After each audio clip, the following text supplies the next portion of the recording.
63 साल की उम्र में भारत की एक महिला पावर लिफ्टिंग में चार गोल्ड मेडल जीत चुकी है। कौन है ये महिला, चलिए जानते हैं। केरल की 63 साल की रिनी ठकराल जी ने आज से 10 साल पहले वर्कआउट करना शुरू किया था। वर्कआउट में वो वेट लिफ्टिंग भी करती थी। साल 2019 में जब रिनी जी के ट्रेनर ने उनकी वेट लिफ्टिंग देखी तो उन्होंने रिनी जी को पावर लिफ्टिंग कॉम्पिटिशन में भाग लेने के लिए कहा, जिसके बाद रिनी जी ने डिस्ट्रिक्ट लेवल से लेकर नेशनल लेवल तक सभी कॉम्पिटिशन में भाग लेना शुरू कर दिया। और इस साल मई के महीने में अल्लापुरा में हुई एशियन मास्टर्स चैंपियनशिप में रिनी जी ने स्क्वाट्स, बेंच प्रेस और डेडलिफ्ट में गोल्ड मेडल जीत लिया। यही नहीं, पिछले वीक में ही मंगोलिया में हुई world masters power lifting championship में रिनी जी ने 3 और गोल्ड मेडल भी जीत लिए। जिस उम्र में लोग सारे काम धंधे छोड़कर आराम करने लगते हैं, उसी उम्र में रिनी जी अपने अंदर मेहनत और पैशन के जज्बे के चलते गोल्ड मेडल जीत रही हैं। तो गाइस, रिनी जी के इस अद्भुत जज्बे के लिए हम उन्हें सलाम करते हैं।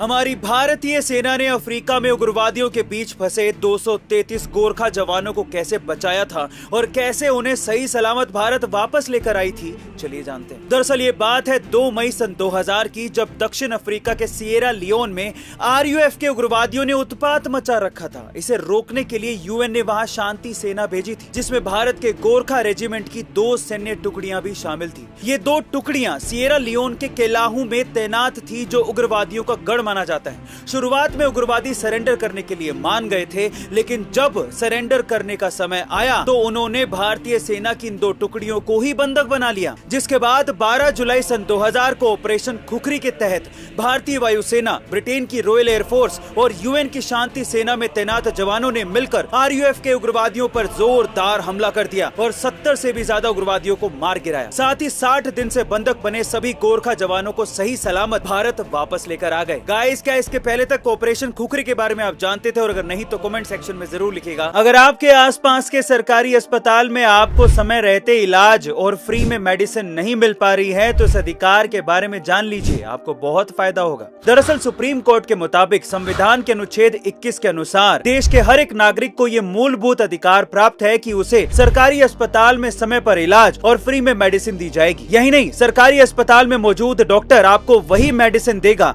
जो उस अस्पताल में उपलब्ध है। अगर ऐसा नहीं होता, यानी आपका समय रहते इलाज नहीं किया जाता या फिर आपसे मेडिसिन के लिए पैसे मांगे जाते हैं, तो स्थिति में आप CMO और DM को शिकायत कर सकते हैं। और अगर वहां से कोई रिस्पॉन्स ना मिले तो आप नेशनल ह्यूमन राइट्स कमीशन के दिए गए टोल फ्री नंबर पर भी शिकायत दर्ज करवा सकते हैं। अपने अधिकारों के बारे में जागरूक रहें और ये वीडियो ज्यादा से ज्यादा लोगों के साथ शेयर करें ताकि जागरूकता फैल सके। गाइस, अगर आप राजस्थान की राजधानी जयपुर गए हैं तो आप लोगों ने हवा महल तो जरूर देखा होगा, लेकिन हवा महल के बारे में एक फैक्ट शायद आप नहीं जानते। पूरी ही दुनिया में हवा महल इकलौती ऐसी बहुमंजिला इमारत है जिसकी नींव है ही नहीं, यानी कि इतनी बड़ी बिल्डिंग बिना नींव के खड़ी है। इसके आगे की वॉल की मोटाई 8 इंच है, जिसके सहारे 5 मंजिला इमारत को खड़ा किया गया है। पूरी ही दुनिया में ऐसा आर्किटेक्चर का बेहतरीन नमूना शायद ही आपको देखने को मिले, जहां पर इतनी बड़ी बिल्डिंग फ्लैट सरफेस पर सालों से खड़ी है। गाइस, इंडिया भी आर्किटेक्चर में किसी से कम नहीं है, तो इसके लिए एक लाइक तो बनता है।